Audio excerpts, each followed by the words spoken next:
waiting for this one for a long time. Coming to you from the Varsity Sports Bar and Grill. It is another edition of the One More and I'm Out of Here podcast. Got that? Oh, that sounded good. That was a good one. That sounded very good. That's a good one. I'm Dan Carroll. It is a special edition of the One More and I'm Out of Here podcast. And Rob Herking, I'll throw it to you because I want to get our special guests, 2 guests today, and it's going to be a big deal. One special, one is mediocre. Let's be honest. One special, one mediocre. Thanks, Dan. God help us all. Jason Pappas is mediocre in his own mind. I'm Jason the fireman. Here I am. Thanks for the intro, Rob. See, I get to yell at you like you yell at Dan. We're here. We are here on a little bit of a time constraint, but it's all good.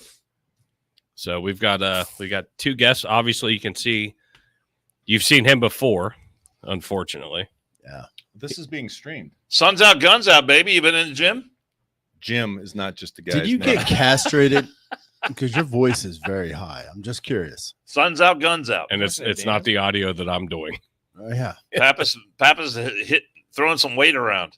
Well, I've put on a few pounds. That's Oh, you decided to assimilate him with the Flavians. It's good to see you, man. It's called What have you been up to? You're looking at a little social media, a little running around town. Yeah. So we got Andrew Pappas, former Anderson Township Poking Trustee, people in the eye. friend of the show. Are you going to keep interrupting the whole show? I'm just talking. That's all. This is like a replay. This is of what we Sunday. do. We talk. We come here. We talk. This is a can replay. we get of another Sunday. guest on to Yes. talk? I would love to have our next Let guest you on. shut the hell up for a second and let him do it. He'll do it. Andrew Pappas was gracious enough to reach out to somebody that we all know here in Cincinnati, Mr. Chris Smitherman. We're going to bring you in right now, Chris. So don't say anything off key until you're in. Well, this is the One More I'm Out Here podcast. You can say whatever you He want. can say whatever he wants. Yeah. I wanted to hear it, so I said until you're in. So if you would listen, There he is. There's Christopher. Hey, Christopher. How are you guys doing? It seems like this is all hands on deck. I see beers popping. Yes. I see Pappas, which we know there's no telling what could happen. No. But I'm honored to be here. Thank you, Dan Carroll, and everybody for allowing me to be on your show. It's awesome. Chris, I'm Rob Herking. Nice to meet you. Rob, Been a fan of your work. Pleasure. I'm sorry that I don't detract anything from you in regards to your friendship and kinship with Andrew Pappas, because I too carry that cross. Holy You know, Christopher and I have been friends for a while now, and I wanted to get him on here because it's a good show. But it's funny how Christopher and I started. Christopher, do you remember how we started our relationship? Probably a lawsuit. I don't remember. Why don't you? You heard, that hurts me deeply. I guess it's not that special. It's a term of how did we start our relationship? That's very long. Actually, Christopher and I, when I knew who he was, but then when I first became then I started to know who he was. We were both at the Tracy Hunter trial hearings down at the Board of Elections. Oh, what fun. Back in the day. And, we had differing opinions back then, and no big deal. I mean, that's way water under the bridge, but we got to be friends and we started talking, and, we found out that we have so much more in common, and even more nowadays than we ever have that we don't have in common. So we've become really good. I consider you a good friend, and Christopher was gracious enough when I did my heralded run for county commissioner, which was a very close race. I think it came down to a couple of million, but it was the one time you'll hear him be gracious. Well, Christopher was kind enough to open up that was your mom's house. You had a fundraiser for me at his mother's house, and it was just a beautiful event, and I'll never forget his graciousness, and I will always support Christopher Smith. Oh, thank you so much, Andrew. I appreciate it. Are you crying? I am. I'm like, this is getting too sappy. Well, you can guess. This is not typically your approach. Well, I just think maybe you go see Barbie later. I got you all loosened up now. But no, that's a true story, and I've learned a lot from Christopher, and he was a customer of mine at my former business, and got a great family, and it's funny how politics, which is one of the subjects he kind of wanted to touch on today. Yeah, we're going to. Well, shut up. If you would. Well, I'm talking here. The Oh, now you two are going to go see Barbie. That's I what think it is. Herking already saw it. But anyhow, it and I had the same kind of relationship a little bit with my opponent at the time, Todd Portune, and when we got to be friends, and I still have a voicemail that he left me on my phone. Wow. But because politics has become so toxic and so nasty, and that's one of the things we were kind of touch on. So I'll bring it into the conversation. Well, I agree with you 100% on that. And I almost sorry, my bad. Oh, he said 100%. Chris, sorry, we drink whenever somebody says 100%. Got to say 100%. But Todd Portune, Oh my gosh. Todd No, Portune that's is such a great example of one of those guys that you could disagree with. And Chris Smitherman, I think you were a little bit like Todd Portune in your early days. I don't know if you remember this or not, but I actually covered your first tour on city council in Cincinnati. And back then, I think you were a little bit of a bomb thrower. You had what I consider to be some extremely crazy ideas, some kind of nutty ideas, very left leaning, very liberal. And then you went away for a little while and you came back as a common sense conservative. Can you explain that transition in your own life and how that happened? I've never had a chance to ask you a question about that part in your life. Well, let me share with you that I think there's a misconception about where I was, Dan. All right.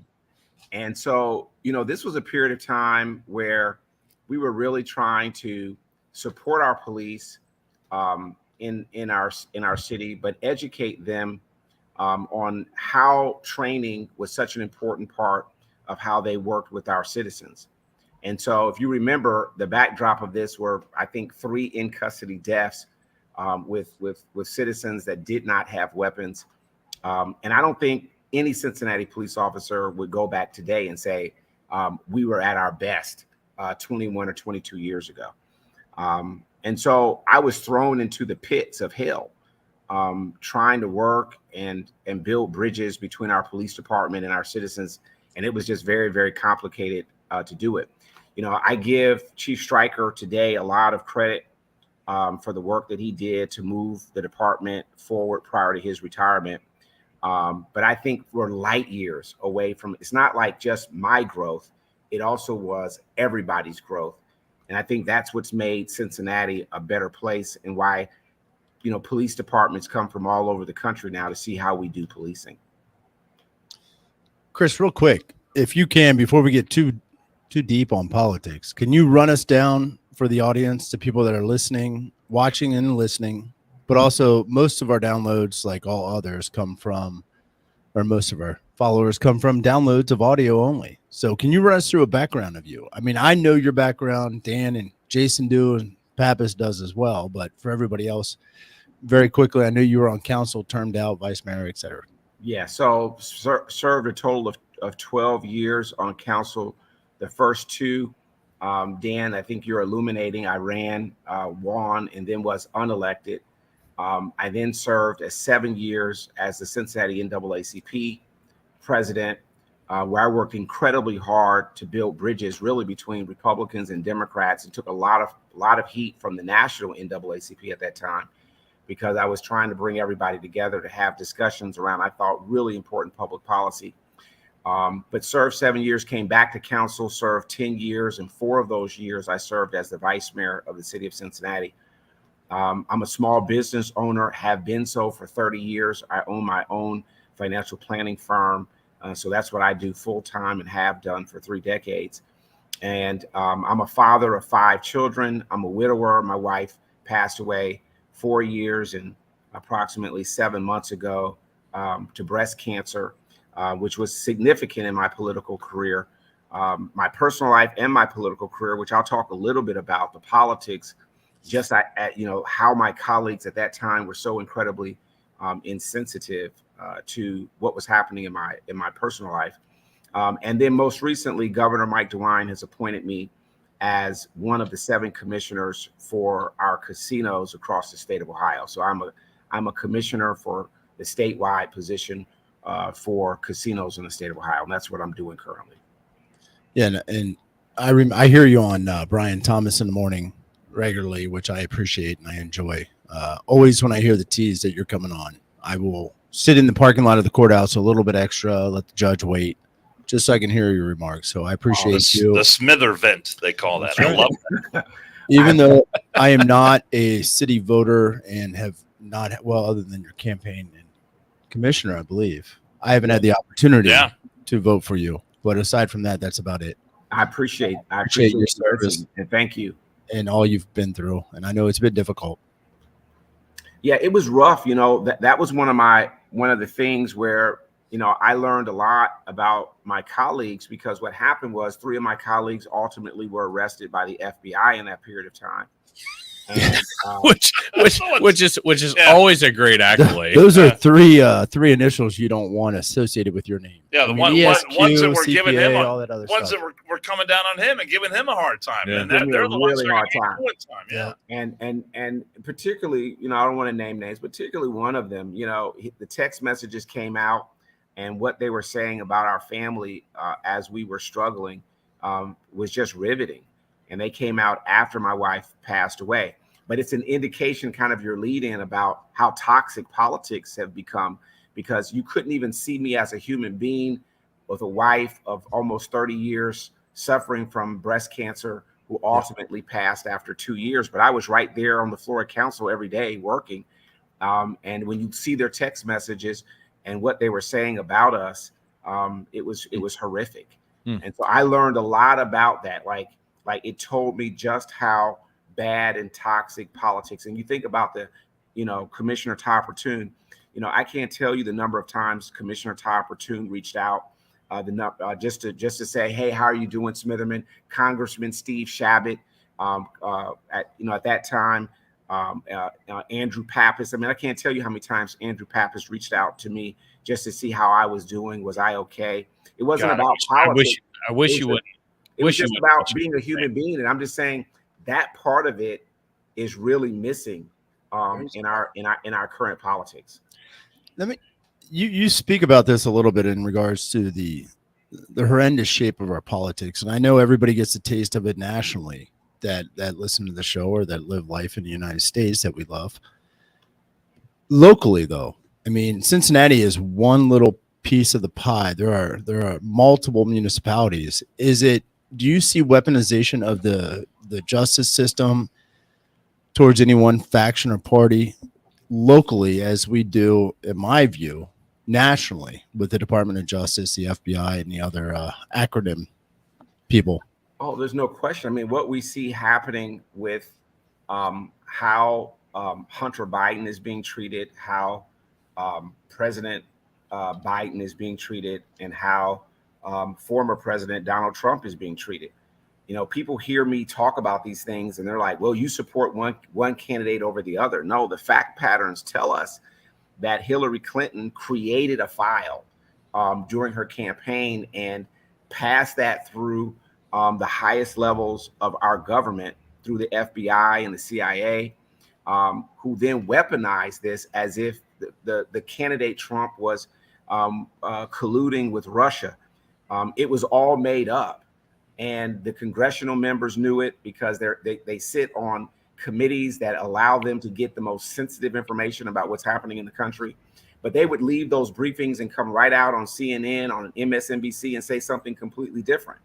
And so for me, as I talk about this stuff, and I think history is going to treat the people who engaged in this very, very poorly, that they literally spent 4 years making up something that didn't happen, that originated with the Hillary Clinton campaign. And by the way, from everything that I can see, it doesn't look like the Justice Department will ever look into the Clintons and their involvement. So No. my point is that, yes, I've seen the weaponization, like you all have seen the same thing that I've seen, where whether you like Trump or whether you disagree with Trump or dislike him, as a person who says what's true, it's a fact that he did not collude with Russia. That was all made up. And the attempt was to delegitimize a presidency. And that was really bad. Well, I think one of the big things too, Chris, just so you're aware, I mean, not that we're a huge podcast, but we're slowly growing. But we have people from all over the country that listen and comment, on these live streams that we're doing right now. And I'm pretty sure that most of those people are seeing it where they live as well. With the small town stuff where where you got mistreated, in certain ways, and you got corruption in your local government. You have, what was it, three, or they call it the gang of five, but three got hit by the FBI. These big cities where anybody lives, this stuff happens. It happens every day, unfortunately.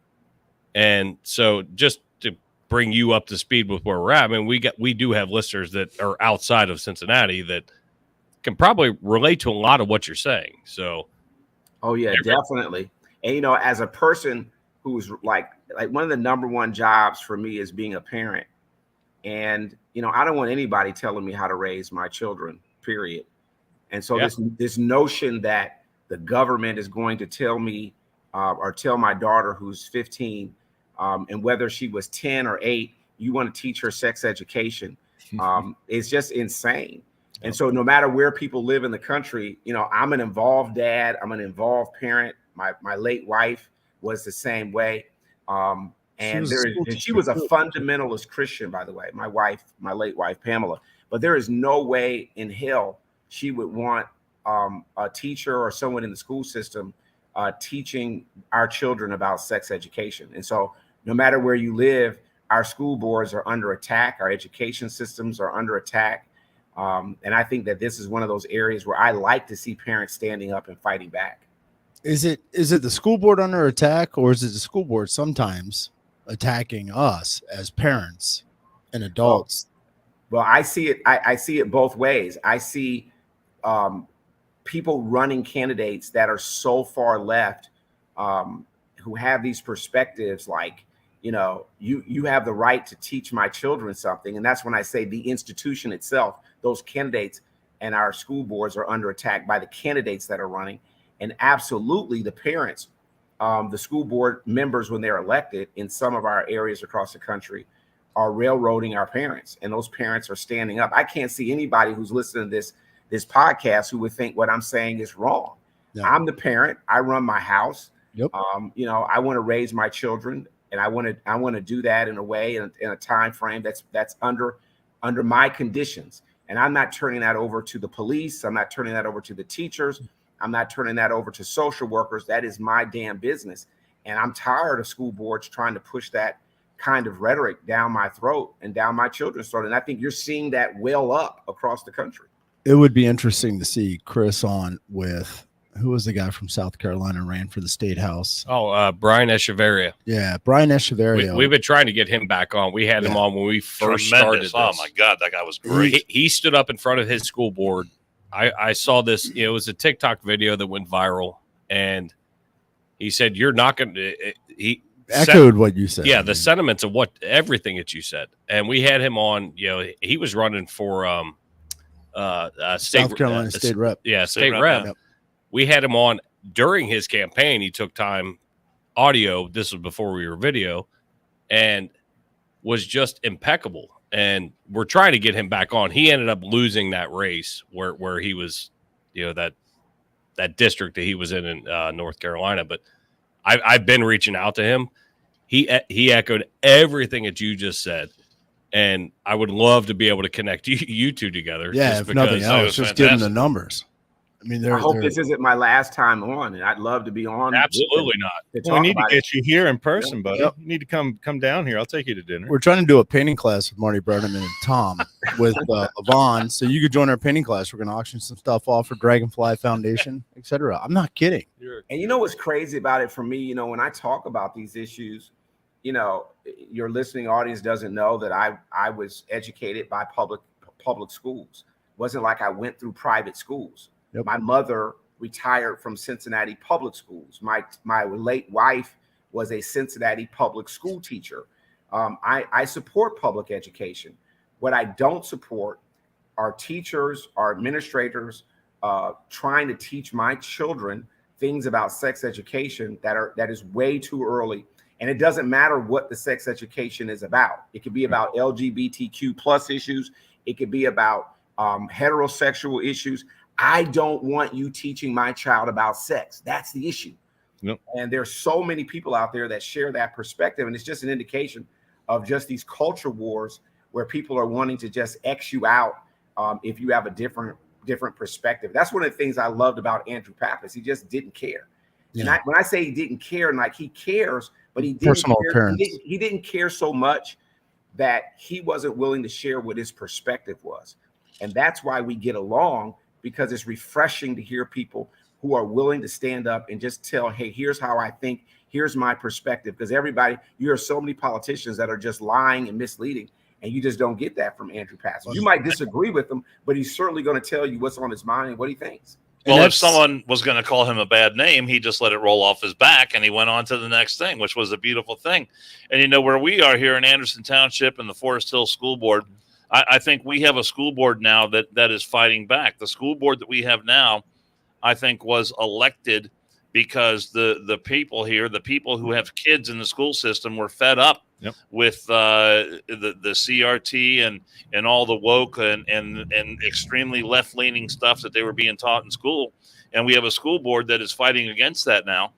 And it's amazing to see how maligned they are every time an issue comes up and it makes the news. Just the lies that are told about them. And you faced a lot of that in your own career and your own life about the way the media has treated you and again, some of your colleagues. But do you feel like you've gotten a fair shake from the media here in Cincinnati? No, of course I didn't get a fair shake. And most people who don't fit within the construct. I'm an African-American male. I believe in my gun rights. My family, they're farmers. We still own a farm right now. I own a part of that farm. I small game hunt. I love to fish. And I'm not somebody that's going to say I'm against the Second Amendment. I bet you listen to country music too. I do listen to country music. We need to have one of my favorite establishments is Jim and Jack's on the river. But my point there you is go. That not fitting into this cookie cutter kind of thing makes the media kind of go, what do we do with this guy? I'm not somebody who supports abortion. I'm African American. I know who Margaret Sanger is, who was the founder of Planned Parenthood, who was a racist. I understand that history. I understand that partial abortions are wrong. But here where our pushback is, I'd like to have the pro-life community be able to accept people like me who says, if you rape my daughter, she should have the right to be able to have an abortion. So I'm also not a hypocrite. You're not going to rape my 13-year-old or my 12-year-old daughter and then me be a hypocrite as a public policymaker and go, well, just in my world, I want to say it's okay. Or if my wife's life is on the line, I get to choose. We choose the life of the mother and incest. So I have 3 exceptions. Outside of that, I don't support abortion. But if I'll tell you, most of Americans who support pro-life people are in the lane that I'm in. But it's very hard to get endorsements from our friends because I have those 3 exceptions. And I just continue to be as outspoken and advocate for them. Let us in. There's so many African-American babies that are losing their lives. And you have to have African-Americans on the front lines educating our community about the importance of keeping our children and making sure that life is protected, period. And that was interesting. Last year we did an episode with Dobbs and can I interrupt you real quick? Yeah, go ahead. Real quick. So one of our listeners, and just because he's new to the podcast, Andrew's been on, he's seen this before, but one of our listeners / watchers, Falcon Raider, who is a huge supporter, said this man is fucking smart. You guys should have him on more. Was he talking about me? Love this. No, definitely not you, Andrew. Not talking about you. So sure, he wasn't talking about me. When you said, hope this isn't the last time, it's definitely not going to be the last time, because you speak the truth. And when you were, we would see you on the news all the time. Yeah. When you were sitting city council, He was vice like mayor, the prequel to Trump. you didn't care. Like Smitherman? you Yeah, cared, Andrew.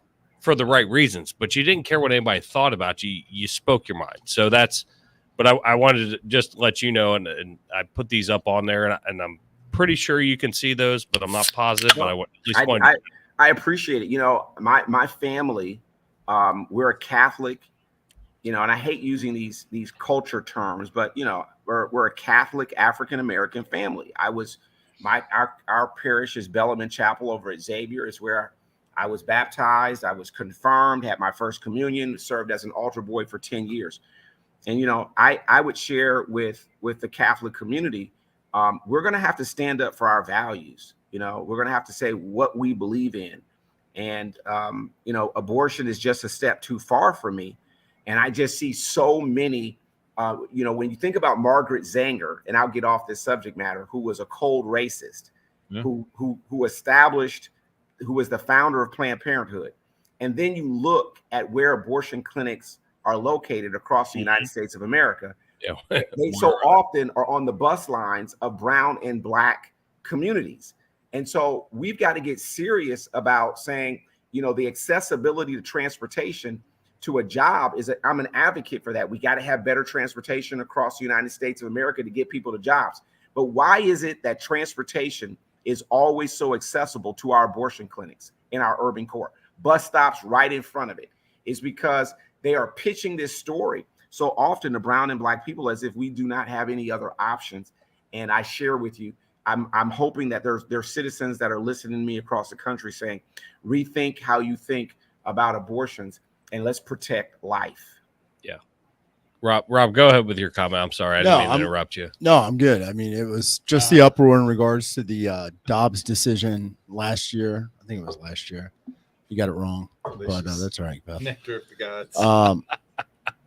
Just the uproar that occurred with that, and I mean, it wasn't that much. It wasn't that big of a decision. It was more or less constitutionally based that there's no right to an abortion in the Constitution. It's reserved to the states through the 10th Amendment. Well, it should be, and that's the way it exactly should be. It's not a restriction on it, but everybody was so freaking confused. It was out of control, and it was an attack on choice. Right. And no, it was not. It was that was not the premise of since the 70s. It was an attack on the Constitution that was finally righted by that decision. So I echo the Supreme Court. Thank God they finally got a set of cojones to do it, just like you. I mean, you were the prequel to Trump. You taught Pappas how to speak freely in his mind.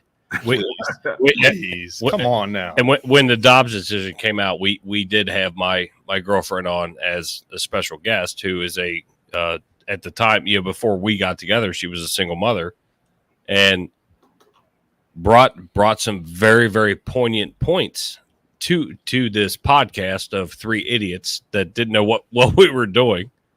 But you know, you get levity out of a woman. And we sit there and think about it, and she jumped in and I posted her comment up, but we had a whole podcast about this one when we were just audio, but everything that you're saying though, I agree, because with where I work currently, and we don't speak of where I work, but it is brown and black people. The bus line is right there. There is a Planned Parenthood.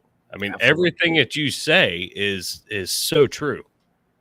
And that's why Christopher's, you know, that's why we're buddies, because he speaks his mind. He's not afraid to tell you what he thinks. Yeah. And I love where the chips are going to fall where they fall. He's not going to be something that he's not just so you'll pull the lever for him. Well, I can tell you from being in the local radio business here is that there's no better guest you can have on your show than Chris Smitherman. Wait a second. But well, you're pretty good too. I mean, I said no better. Let's be real here. I mean, he's good. Come on, Chris. I'm giving you some props here, man. he's Pappas is trying to horn in on your accent. I'm not trying to horn. I'm just saying, when you have Smitherman on it, I mean, and people are not going to turn that dial because they want to hear what this guy has to say, and it's been that way for a long time. And now, hopefully, some of the people that aren't from Cincinnati are here. Will be looking into him. Well, he's on 55 every Monday morning. Every Monday, 7:30, I believe. 7:30 every Monday morning. The people from not from Cincinnati, but they could they could Stream that. dial in. iHeartRadio. You know, you can also They can stream our stream it. podcast on iHeartRadio. That's one more. That's the iHeart app, isn't it? Download, rate, and review. And Chris Smitherman, if I don't see a download, a rate, and a review from you, I'm going to be really upset. Well, you know, and Well, this. I want to get back. I want to get back to the decision about the Supreme Court and just say two things about it. There was one of the biggest leaks Oh, Yeah. in the history of the Supreme Court as it related to that decision, and we still don't know. Nope. And we never will. released that information from Very the difficult. highest court Right. in the land. Number Very one. difficult to Number conduct two. an investigation these days and get to the bottom of something. That's Very exactly right. What happened to this leak where information was put out from the Supreme Court? Unbelievable corruption. That In resulted in the threat to those very justices' lives. Yeah. Let's not forget that. 100% at their personal home. Oh, he That's said their it. home. He said it. He said 100%. Hold on, they got a drink. So what's your 100%. Now You look, do too, because you got something in front of you. here's the thing. That by your mouth. Here's the thing that drove me crazy after the Supreme Court rendered their decision, because there was an attack on the court.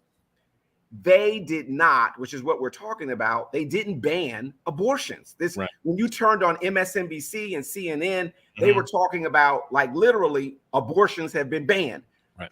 I want everybody and all the people to hear that's what didn't happen. What happened was, which is what you just said, the states now are empowered. We as the people are going to make the decisions about what is best for our communities. There'll be some communities that say they say free for all on abortions. There'll be other communities that will say they don't want it. And by the way, the Supreme Court said that no state can pass a law that allows you to go to another state and be held criminally if you go to another state and have an abortion.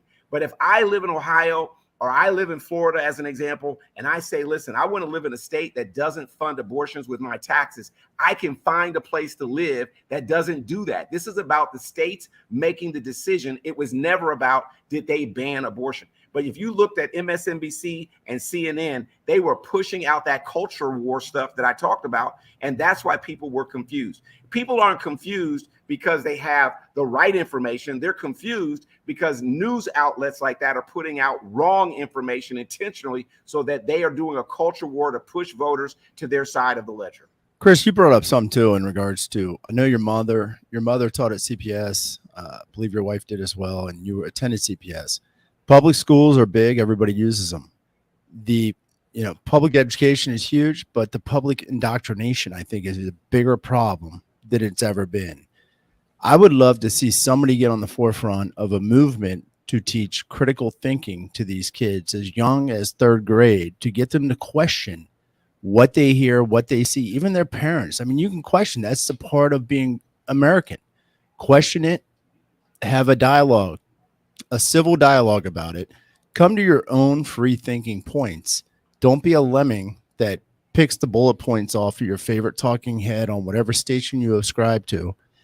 But teach these kids to be critical thinkers. When I went to law school, I mean, you had to challenge each side, and that's the way the law is. And I think it's a beautiful thing because you don't just take hook, line, and sinker whatever talking head says or whatever person you're talking to says. You can push back. And I think that is a bad absence right now in public education. And I think it lends itself to the opportunity for the indoctrination in the public school systems. What are your thoughts? Is there a way to make that happen locally or nationally?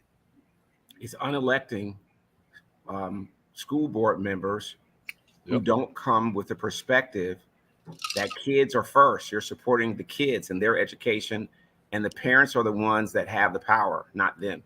Is that fundamentally? I mean, we're electing school board members that are just way too wanting to get involved in our lives. That's my libertarian perspective. And let me say to this wonderful statement that I'm getting, and I love the engagement on the subject matter of abortion. To educate all of you who might be listening to us, you're just talking or listening to a person that believes that conception is life, and that when you are engaging in abortion, you're killing a life, and that's murder. And so people say this is about a woman's body. My wife did not support abortion. She was more strict than even I was on the subject matter.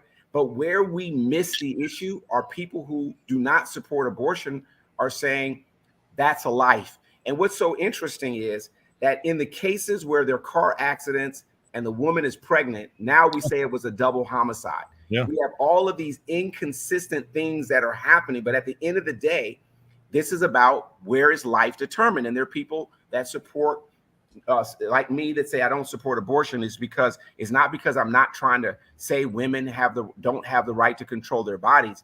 It's because I believe that what is in their body is life, and that no one has the right to take it. I agree. I mean, you go out and kill a puppy, shit, you're gonna get prosecuted.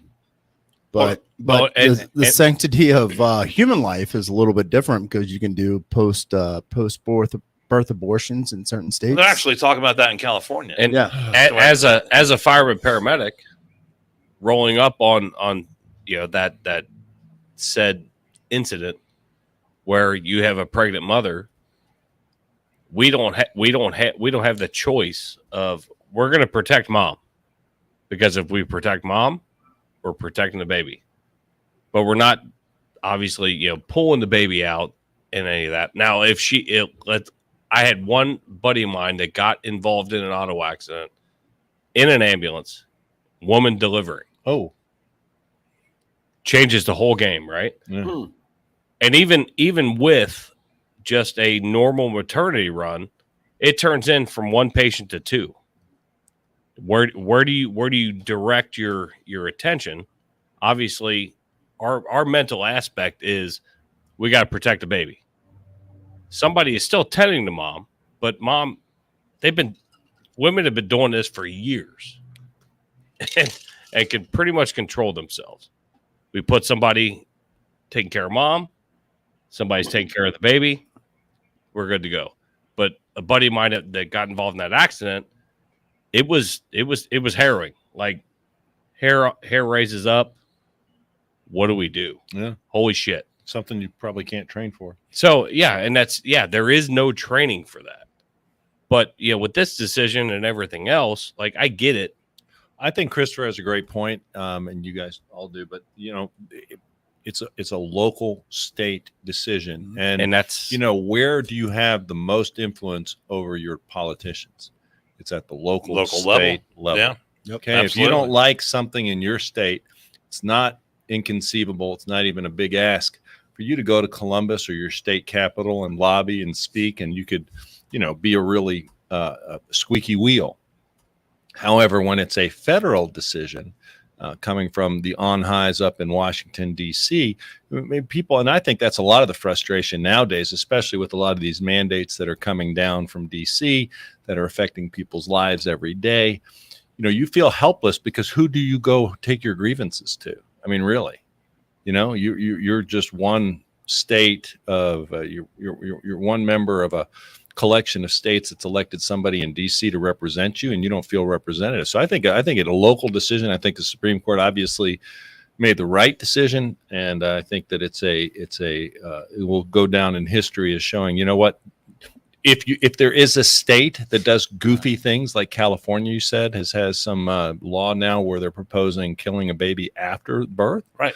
Well, you know what? Move out of the state, and then eventually, hopefully, the lack of and you're seeing that in California is losing more people than ever because of not just that decision, but many of their economic decisions. But eventually things will right themselves, and those people they'll run out of money to have these programs or whatever the case might be. But this is a local issue, and you can move to a liberal state if you don't like the laws here in Ohio. And I think we're seeing more of that. I think we're seeing more and more local governments, state governments standing up against the federal government. Yeah. Because they're saying you're going too far. I like the fact that it's the forethought of our founding fathers. I mean, if the you hate them or not, the states are sovereign. they put the 9th and 10th in there, and they should be. Anything not directly ceded we've to the gotten federal government is reserved to the states, and which we've gotten abortion's away not from ceded. that. In the past, we've gotten away from that. I think we're starting to see a swing back towards that. Hopefully that will continue. Well, we also had a period of liberalization of the Supreme Court where they started using Commerce Clause and other stuff to rein in and grab control at the federal level versus the state level. Mm-hmm. Sometimes in a good way, sometimes in a bad way, because they were interfering with interstate commerce. But you just need a conservative libertarian viewpoint from that bench and read the damn Constitution. But and Bill of now Rights. that the court is making decisions, that is sending power back to the states. Right. You see the conniption that the left is having. Yeah. And it's all over the news right now. There's all kinds of columns being written about how the Supreme Court is out of control. Yep. We need to pack it with more liberal Well, judges. yeah, and they're attacking. And Christopher, do you have a comment on that? I mean, they are attacking the federal, especially executive branches, attacking most people forget that we have 3 co-equal branches of government. Not, president isn't over Congress, Congress not over really the president, and you also have the judicial branch, which is an equal branch of government. I heard, or as Ocasio-Cortez says, the White House, she can speak. the She Senate, speaks. the White House, the Senate, and the Congress. Oh, those are the 3 branches. Well, you can do blow. You can do blow in the White Yeah, House. well, and you're fine. Christopher mentioned, we don't know who did the leak. We didn't know who did the Supreme Yeah, Court we don't know leak. where the cocaine. We came also from. don't know who left a bag of blow in the White House. Okay, probably the most surveilled residents That's on why the I said planet. the most secure building in our country. No It fingerprints, should no be. nothing. We're totally clueless who left that Yeah. bag of cocaine. Chris, at the White you're House. buying that line, right? That Right. the Secret Service just can't figure it out. You're Was- good with that, aren't you? Was it you? Listen, listen. The Is cameras. that why you didn't want to be here? The cameras on my office building would be able to determine where that cocaine happened. You know that they know exactly where the cocaine. They're just not sharing it with the public, and they want us because people have such short-term memories around this kind of stuff. It's just like if you talk to one group, they will tell you that the Biden laptop really isn't even real, depending on what station they're watching. They don't even believe that there is a laptop. So it's really difficult to have conversations about politics like what we're talking about, cocaine left in the West Wing, or whether Biden his son had a laptop that he left at a computer store but didn't pick it up, and that there's a lot of stuff on there about a lot of things. Well, there's a lot of things on And because people don't want to deal with fact patterns. I want to say one thing. I just want to say this before we go. I don't know how much time we have, but I really support the legalization of marijuana, the decriminalization of marijuana. And I'm a stockbroker, and my clients buy and sell cannabis stocks on a weekly basis. It is so bizarre for me that my clients are moving money in and out of cannabis stocks, making money, and then we're still giving people tickets for low amounts of marijuana. We're going to have to really, anybody listening across the United States, we've got to see all of these inconsistencies where people are making money. The FDIC will not accept cannabis money. And the president said, this is President Biden said, that one of his actions by executive order was going to allow the cannabis publicly traded companies and people who have, whether it's medical marijuana or whether it is recreational marijuana, put those deposits inside of a federal bank. And so until we have these kind of basic moves and bringing things like basic marijuana out of the dark corners, like beer used to be, like liquor used to be, and start taxing these things, our states are going to continue to have trouble. Well, do you see that here in Ohio? I think it just puts our police officers in a terrible situation, and our law enforcement. And I think that we have to move on this, and we should legalize and decriminalize. Do you think Ohio will get there? I mean, so right now it's medical, and Michigan ballot? started with that. But do you think Ohio within the next few years will get to that point? Yes. I think it's moving in that direction for sure. Chris, as a defense attorney, I can tell you, I would love to see it, not just from the libertarian standpoint that I hold, but from the standpoint that if you go out and buy street weed, you're going to get it stepped on by methamphetamine, fentanyl, and all other shit. I'd rather have it controlled, dispensed, taxed, recreationally, medically. I don't care. Weed should be off Schedule 1. Knock it off the schedule. I have never had a client in a violent crime who was high.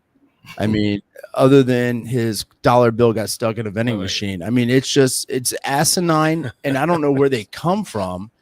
I want those Cheetos. I don't know if it's Nancy Reagan. I mean, get the scrambled egg out for the meth, the shit coming up from Mexico. Decriminalize the weed.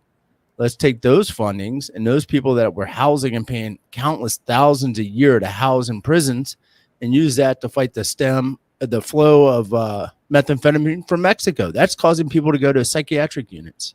It's just scrambling their brains permanently in some cases. Well, I agree. I think that Ohioans are coming around to the fact that we're only creating a permanent underclass by putting these low amounts of marijuana, giving people tickets because it says drug offense, and now they're applying for a job. You don't know what that is. It just says a drug offense. It doesn't even explain that it was a low amount of marijuana. And so, I'm not in the camp to say that we should decriminalize all drugs. I'm really just focused here on marijuana. Yeah, I think it should be absolutely. legal. I think we should decriminalize it. It should be on the ballot for the state of Ohio, and I plan to vote yes on it.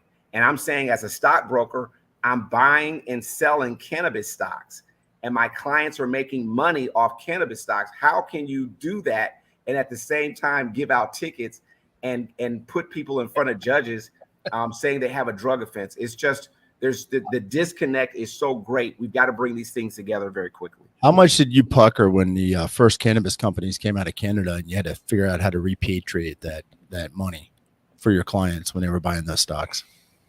I haven't dealt with it. I mean, the companies that we've been buying have been based here in the United States, and now I shouldn't give my broker dealer, but our broker dealer initially had to wrestle with it.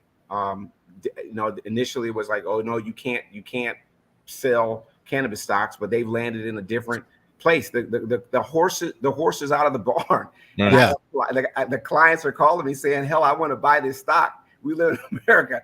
How can you tell them they can't buy the stock?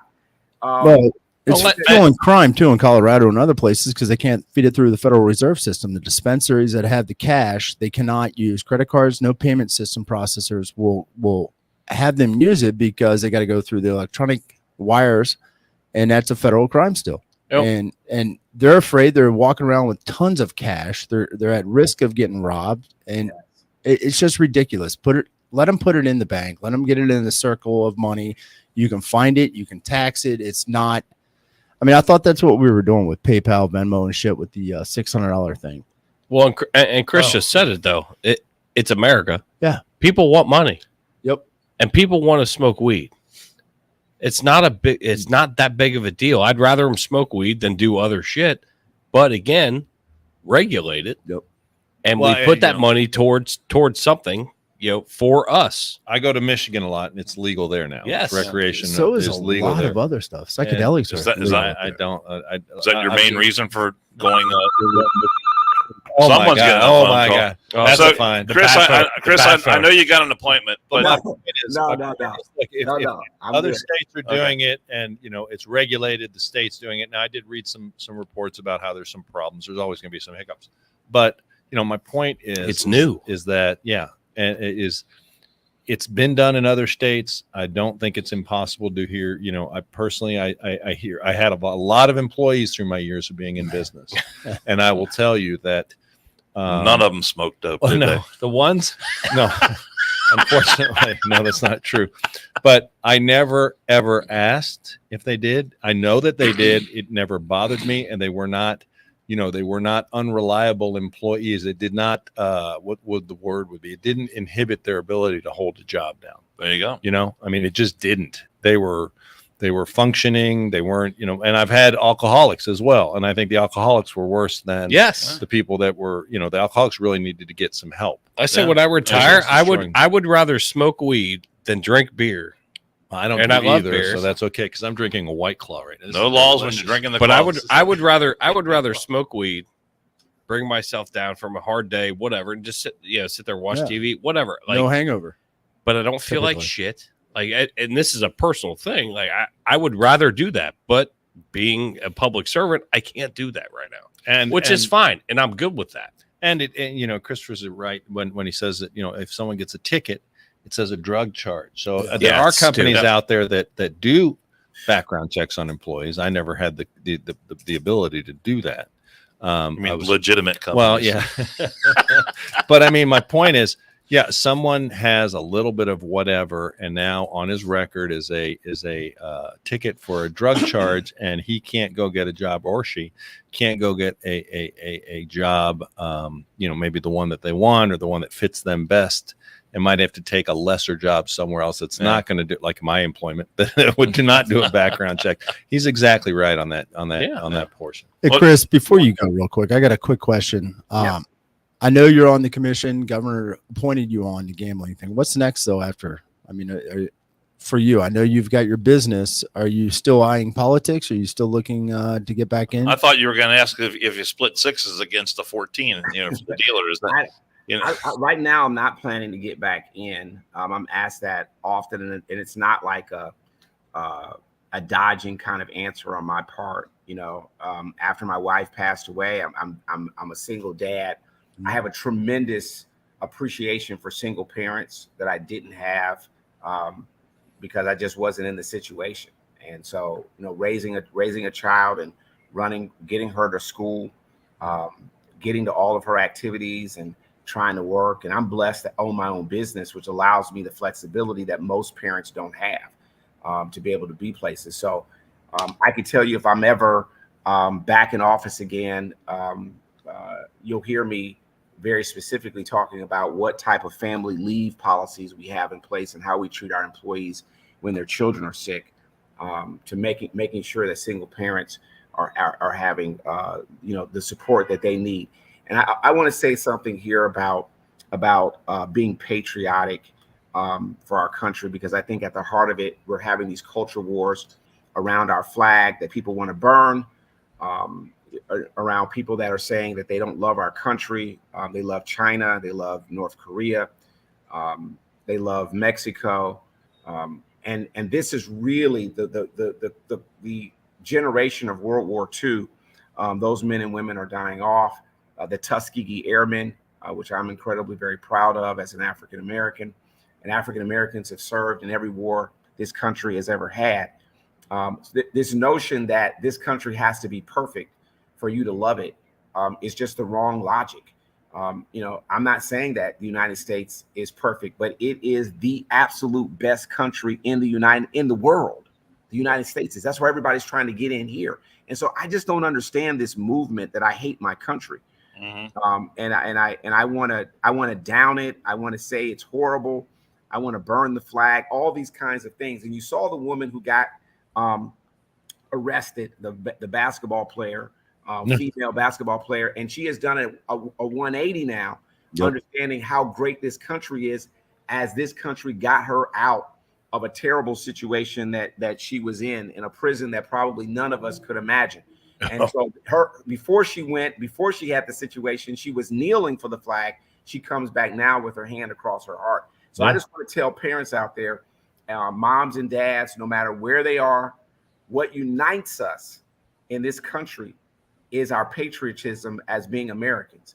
And we're going to have to continue to come back to that, because unfortunately, World War III is going to happen. We live long enough. I don't know if it's going to be our generation or the next generation, but at some point, we're going to have to fight China. It's coming. That is reality. What's happening in Taiwan is real. And they've made it very clear that they plan to take Taiwan. So whoever we elect in this next presidency, they better be strong. They better be able to send a message to the rest of the world that this country isn't playing, and that we continue to invest in our defenses, because World War III history always repeats itself. And the only question is going to be is, are we conquered like Rome? Alexander the Great was real. And so we're getting weaker and not stronger.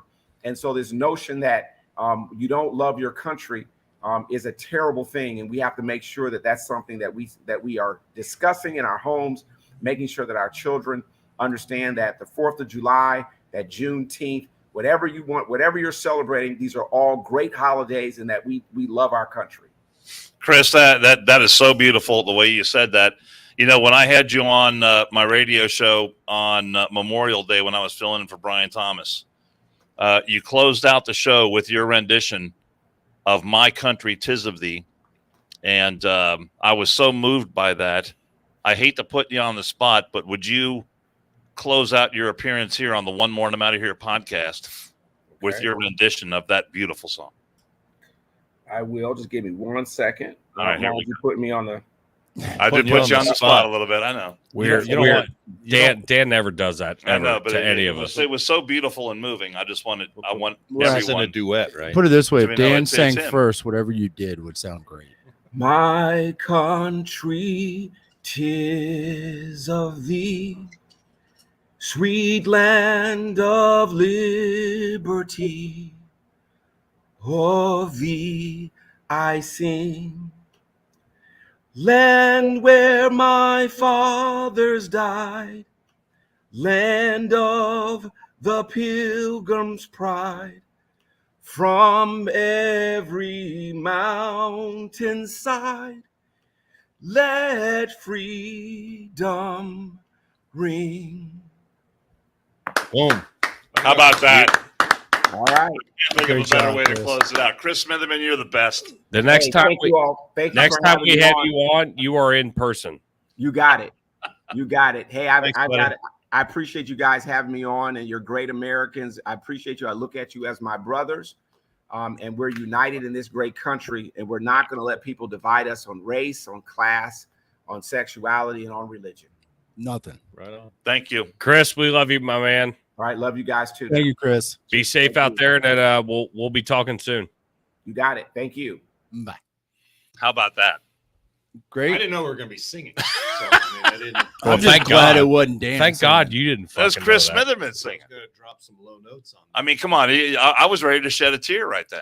That guy is brilliant. I was pulling some leg hairs trying to get a tear to come out, but Yeah, you don't have a heart. that's Just true. like Rob next That's to true. you.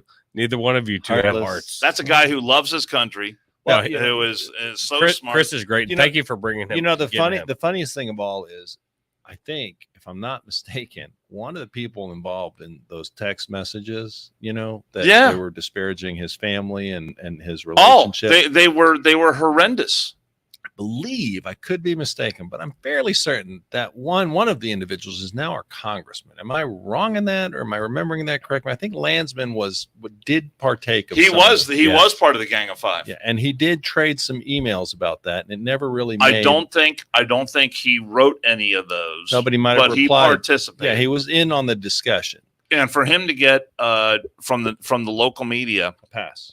a Texas El Paso the way he did makes me I'm thoroughly disgusted by Have you seen his tattoos? I mean, seriously. No, I have not. you I've not seen Greg have you Landsman, not nor seen do him? nor do I care to. Well, the newspaper put him shirtless on the Oh, cover for of their God's paper. Oh, he did a Putin? Yeah, I mean, he was shirtless. Landsman? Yeah, he's got ink. I have. Are you And he- kidding me? I would do I make up stories? Yes. Yeah. Not often. I mean, not often, Not but often, occasionally. But occasionally. What is he like? Is he like Robert Kennedy Jr.? Is that what he's? Is he built like that? No, and No. that guy's a stud. He's- Robert Kennedy Jr. I mean, I was like, whoa. I mean, what is I mean, he? I was- 60, he's like, No, 67? he's 70. He's gotta Is he be 70? Yeah, he's not Jesus. 60. That guy's in something. great shape. He's man. in So- great shape. Somebody wants to know: does the mustache guy sing also? He does not. He doesn't. Except when he gets really hammered at night. But I mean, no, And, I'm I've serious. I've heard you sing karaoke. You're, Yeah. the It's past that he got. I'm not delving into a deal, but Christopher dealt with that situation. I mean, if it was me or you or anybody else, Well, and you would have gone nuts. the thing is, I know I got to talk. the, about the it. thing Like the, crazy. the thing is, but being a Greek, we got when those text messages came out Oh yeah. and the way they were disparaging his wife Oh. while she was suffering from and on death's doorstep. Oh. They were talking about how he was turning this into a political gain for himself. I mean, and yet, who's the one person that's not in politics anymore? well, it's Flippenfeld. Yeah, he's Well, on it. But, what, but did he get sentenced Flippenfeld's yet? getting ready to Did he get sentenced. sentenced yet? And what's his buddy, the openly gay guy with this what begins with an S?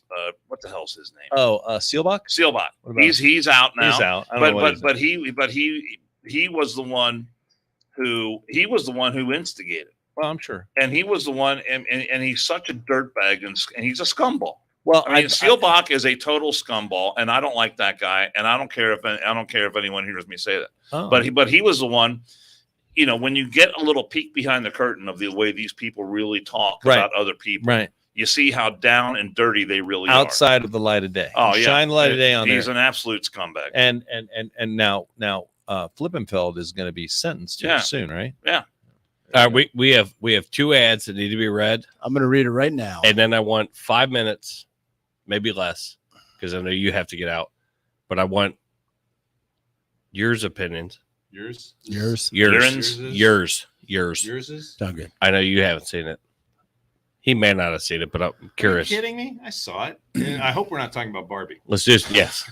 The Varner Foundation for Children and Families. We want to take a moment to talk about foster care. We believe those who open their hearts and their homes to take care of kids are among the most special of our friends and neighbors. It could be a strain on anyone's budget, and sadly, more than half give up in their first year of fostering because the resources just aren't there. But that's where Dan comes in. Thanks to his generous gift last week of $200 to the Varner Foundation, even though he owed $102.50 for over a year almost, the Varner Foundation is able to utilize that money. It is a 501c3 nonprofit. The Varner Foundation enables foster care agencies to help in a hurry. A car repair, a prescription, an extra bed, even a new pair of shoes, and many times a single phone call gets it done. 100% of the money donated to the Varner Foundation goes to the mission, period. You heard that, 99.9% plus 0.1%. You can help make a difference in a child's life today. Donate to the Varner Foundation. That's the varnerfoundation.org, varnerfoundation.org. Dan is a great guy. And you have noticed a couple of new banners that we've been rocking here on the One More and I'm Out of Here podcast, courtesy of our friend, Randy Corbett at Corbett Graphics, One More and I'm Out of Here podcast. And that is an update on the original banner. And that's the kind of work that Randy Corbett does. If you've been to any dozens of high schools across the tri-state, if you've been to Paycor Stadium, if you've been to where they play soccer at TQL Stadium, you've seen his work, and it is outstanding. From original concept to design, original artwork, installation, Corbett is your one-stop shop for any of your signage needs. And I'm telling you, it is some of the best work that you can find anywhere in all of the tri-state. Check it out at Corbett Graphics on Twitter, Corbett Graphics on Facebook, CorbettGraphics.com, and check out Corbett Graphics. I know I was with him earlier today, and he was doing a bunch of signs. Let's say you have a golf outing, and you need sponsor signs. He's the guy to call. He can do that kind of stuff. You need T-shirts. Call Randy Corbett at Corbett Graphics. Corbett Graphics, enhancing your success. Cool. To dial this out. Yeah. Because I know Rob's got to go. Rob's got to scoot. But I know you have seen the movie, and I'm curious if you've seen the movie. Of course, I've seen the movie. I watched the movie Sound of Freedom last night. Mm-hmm. Yeah. I want thoughts. Quick thoughts. Quick thoughts. Mainly quick thoughts to you. It's a movie that is considered by Hollywood standards a low budget movie. And when I watch a movie, I watch it obviously for entertainment purposes, but I also look at the quality of the movie and how it's shot. There's nothing about this movie that says low budget. Nothing low budget. It is extremely well done. The acting is great. It is shocking the way some of this stuff. And the only criticism I have of that movie is they probably took a little too much of the edge off just how hardcore some of that stuff is. Yeah, but I think that was good because I didn't need to see any more edge. I was what happens. And I was actually like you, I was like, oh crud, here we go. We're gonna see whatever.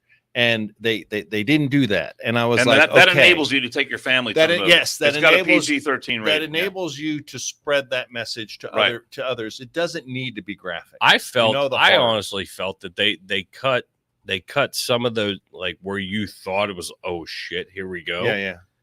They cut it at the right spot where you could mentally know what's happening. Yeah. But let me ask you a question. Extremely well acted. And I've asked this to a couple of people. Now, I did a very long post. Maybe you saw it. I think everyone did except you. But anyway. I see everything that you fucking post. I've got a problem. maybe you spend a little too much time on social media. You know what? If some people yell at the TV, some people pound on the keyboard. Take your pick. That's right. Anyway, here's the deal. Why? And I'm asking a legitimate question For a friend. Why? For a friend, not for me. Why is this movie now defined as political? Why is this? Why? I don't understand. I don't know why. I'm struggling to comprehend. Call me. Why this has become a political, I've seen people comment, oh, this is is it the QAnon? QAnon, yeah. QAnon. This is a QAnon movie. Now I understand Jim Caviezel is a conservative, outspoken conservative actor. Well, he's open in his Christianity. That's fine. But I mean, why is this a Republican Democrat issue? It's not exactly my point. It's not. These are children we're talking about. We're talking about the abuse of children, the theft of children, the theft of their childhood, their innocence, any number of things. And the one line that really first of all, when I saw them tell me if you share my emotions. I went from sad to pissed to raging pissed. Yep. To seething pissed, back to sad, back to like, holy shit, he's gonna get caught in the jungle, like when that guy, don't give it away, damn shut it. up, stupid. But anyway, at the end of the day, you're an idiot. But it's not germane to the theme. But I was like, I left the movie and I was struggling to be like, because some movies you get out and you're like, you feel, oh, there was redemption. I didn't necessarily feel that. But I was like, I'll put my hand on the back of his head in a minute. He's used to that. He'll open up. Watch, it'll be reflexive. His mouth will just open. There's something wrong with you. Anyway, my point, and thank you for ruining my train of thought because it was deep. But at the end of the day, I get so angry, and that's the only emotion I can have when I hear people say, oh, that's a political movie. And the one line in that movie, and tell me if you've picked up on it, when he asked, and I forget to whom they were speaking, but he said, a cartel can sell a bag of cocaine one time. But if they take a child, they could sell that child 5 to 10 times a day. Yeah, multiple times. Now I'll ask another question. Follow up. You're grabbing your beer back away from me. Well, I don't want it anywhere near that mouth. Why is the gentleman that the movie, it's a true story. Yes. Based on Tim Ballard. Tim Ballard. Thank you. I And did some why reading is when you were talking about would it? you shut up? Shut Why the is fuck up. you shut up? It's my show. You shut up. So why is your he show. not your? It is mine. Oh, it's his show. Oh, that's neat. Why is he not a household name? Why is he not on every Wheaties box? That's the other why thing. is he not a household name? Yeah. Why is he not someone to be emulated? Because remember, in the thing, he quit and doesn't ruin the movie. But he had like how many weeks left to retirement? He had 10 months. 10 months left. Right. Because to be he went and vested saved in his those pension. kids. movies like this, And he has like 7 kids. Oh, Yeah. he had a boatload of kids. He had Don't get me wrong. 7 kids. So like he put his family on the back burner Right. to go after this one girl. Right. but movies Obviously like this, for the greater good. But I mean, and it's not. they never see the light of day from the New York Times. Well, Well, we're Disney, talking- but they don't get any Disney sat on this movie Of for course they did. 5 damn years. Right. Okay. Disney, that's supposed to be about kids and innocence and all this other crap that they used to be about, but now they're not. So Disney canned this movie, sat on it, Well, squelched Disney it. is about grooming kids. So here this is- is the exact There we go, opposite. ladies and Hold on a gentlemen. Ding, second. ding, ding, ding. That's the new 100% game rule. We got to do a full beer. Hold on the a grooming second, comment. because If you want to get into that discussion, I'm more than happy Hey, to get into I it. just don't. I brought understand. the goddamn topic up, so you listen to every goddamn word I have to say. But why do we allow people to skew the conversation? Oh, that's a political. You're a right winger. That's a right wing movie. There's nothing right. It doesn't even have a political. It's not message. right or That's left. true. It's not right or left. But if Jim Caviezel is in it, then they immediately go, oh, it's a religious movie. It's got a message. Okay, it's when I see Tom Cruise in a movie, do I say, "Oh, that's promoting Scientology"? That's action. No, that's big action. blockbuster. Oh, that's okay. that's I got it. So I had- get him all that kind of stuff. I had the pisses me honor. off. I had the honor. I'm Jesus totally Christ! with it. I'm going to mute both your fucking mics. God Glad it's damn. not me right now. Yeah, it's not you, Rob. You're good. You are being so good right now. Thank you, ladies and I'm gonna gentlemen. start pushing buttons. I had Do I get ice cream after the show? I had the honor of hanging out with a friend of ours, friend of the show, Dexter Pitts, going down to Louisville, hanging out with him, and he was like, "Hey, would you want to go see this movie? My wife doesn't want to go watch it. I want to go see it." I said, "Yes, absolutely." So we talked, before we got to the movie, watched it, ride home, and then he has his own podcast, I Am Pitts. Download it, rate it, review it. He's a friend of the show. We love Dex him. is awesome. We love him.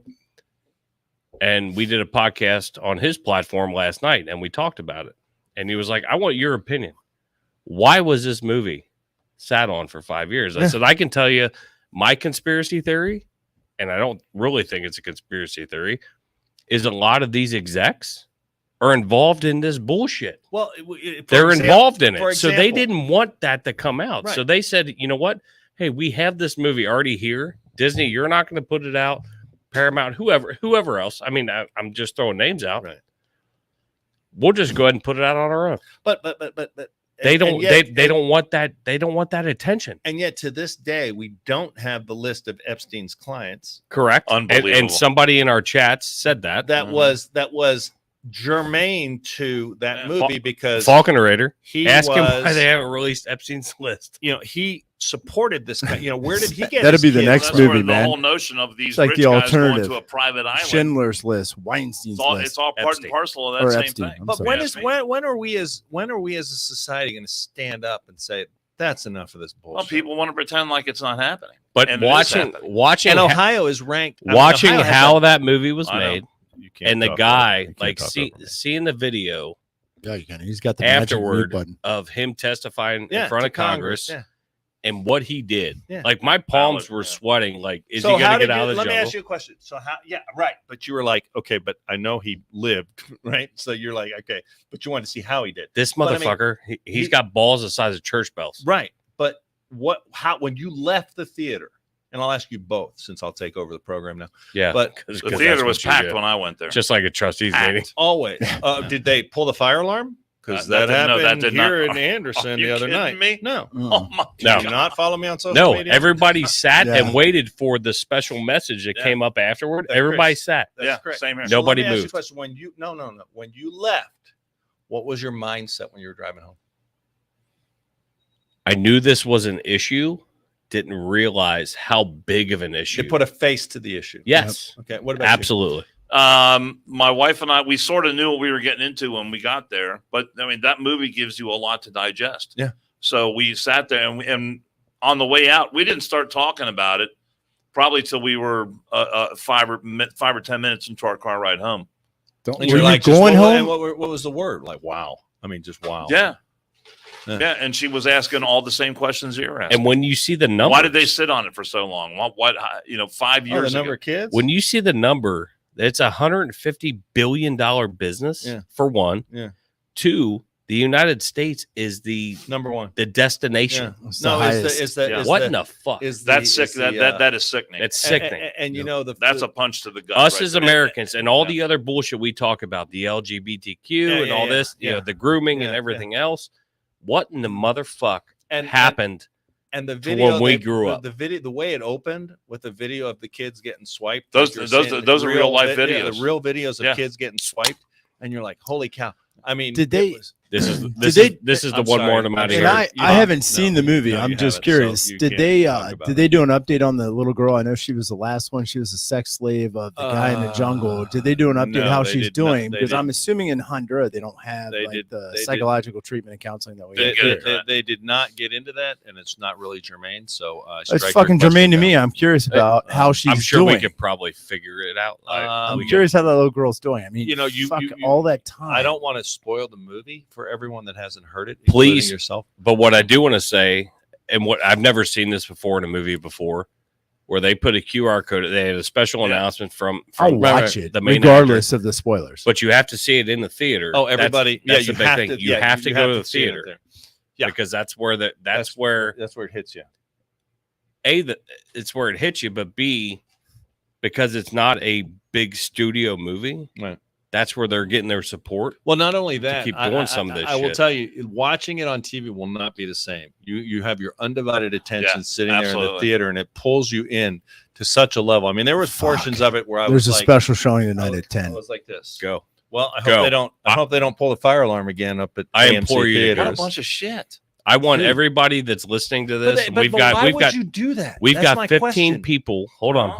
We Why? got 15 people Because- live right now. Flabians don't want to The engage in Flabians do honest not debate. want it. That's We right. go to the back to the Exactly. same rhetoric. You are now starting to get fucking muted.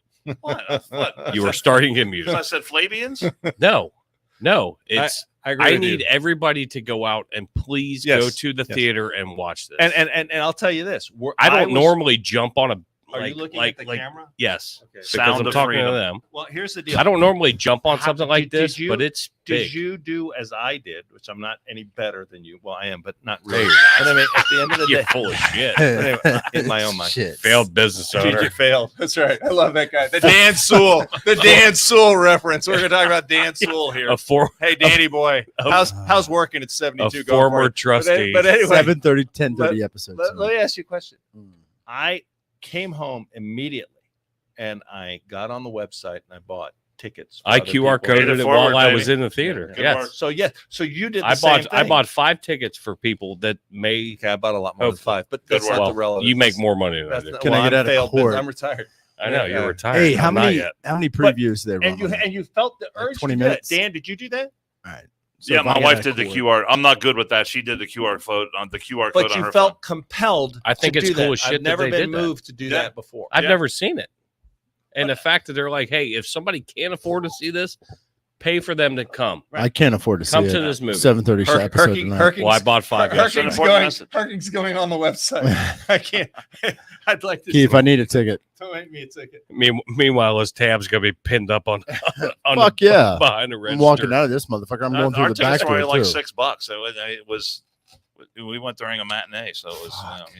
Now Really I want to cost that see it, you assholes. And You Dude, need to see it's worth it. I It think. is. I think everyone in the sound of Ooh. this voice, everyone that can I hear, got 3 o'clock. needs to just make the commitment to go see. Don't listen to what people say. Don't even listen to what we've said about the movie. Just take the Go time. see it and take your own. Go opinion. see it. Go see it. And I honestly, it will change you Seriously. in some way. Empty your brain from what you've heard on this show right now in regards to that movie. Kind of like you're at an Anderson Township Trustee meeting and he is I'm fucking not. talking. Hey, I had some And- great speeches. Shit. I mean, seriously, no one read Emotion. I used to go to the trustee Sorry, meetings all the time. we don't have time for that right Let me now. tell you something. No one read Emotion as efficiently and quickly as I did. And Secondhand it still- emotion, baby. It still holds the record. If there was any long, lengthy motions, it fell on my dulcet tones. What do they call that when you read for like 24 hours on house floor?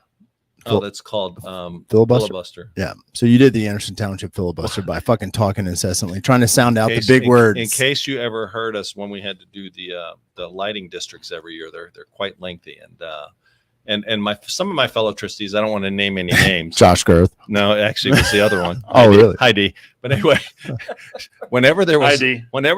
numbers, D and it might have been because if D was sitting here, D would all we're 3 in a row. So whenever D was reading a motion, and especially if there were numbers, I was like this. I mean, I put my nose in her ear. Did you I have was to, just looking at her, and she'd be like, God. did you have to wake Kenny Dietz up? you gotta ask us if we're yay or nay. Damn it. Oh my God. Good times. I am going to I'm gonna bypass you, Pappas, because we know you gave up on manscaping. Thanks for coming out, brother. fucking Man, I got to time go to a ago. meeting, so I have to bail out of here. Oh, AA. Hence the White Claw. You're having a Good for you. meeting. You're in a meeting right now. We're having Bernie Moreno at our Republican Club meeting. He's a candidate for United States Senate from Is that down the Ohio, post? primary. Yeah. So we're going to go over there and have a Republican Beautiful. Club meeting, and I have some issue 1 signs that people want. So Beautiful. I'm going to go. Shit, I meant to get into that. Yes, we'll on get it one. next time. Yes, on When's the one in election? Ohio. Yes, on one. When's the election? August 8th. 8th. And here's the deal. I'll give you a quick update. I don't want it. So Fuck, I gotta go at 6:51. just shush. No, he's got to go. So I know that's what she said. The voting numbers. The Democrats are outvoting Republicans in early voting. I'm just going to tell you that right now. That always happens. I know it always happens, but we're trying to push to That's make sure because they're all it down in doesn't Florida. happen. And They're fucking sending their ballots So in if 15 you- at a time if- per if- household. if you haven't voted, it's the easiest thing in the world. Go early vote or request an absentee ballot. But if you're going to wait, it's August the 8th. Please don't wait. Go vote. Request one from your kids out of town at college, Protect summer the camp, or whatever. Constitution. Vote for them. They're 17. That's fucking Hey, close enough gentlemen, if you're a thank you for Democrat. having me here. I appreciate it. Except for you, Rob. Andrew Pappas, always a pleasure, my friend. And we know you don't manscape, buddy, because there's just too much shit on that fucking body right now. It's But the Greek. question It's way is, Greek. we know Dan's not Greek because he's got a hairless chest, but do you actually manscape down there?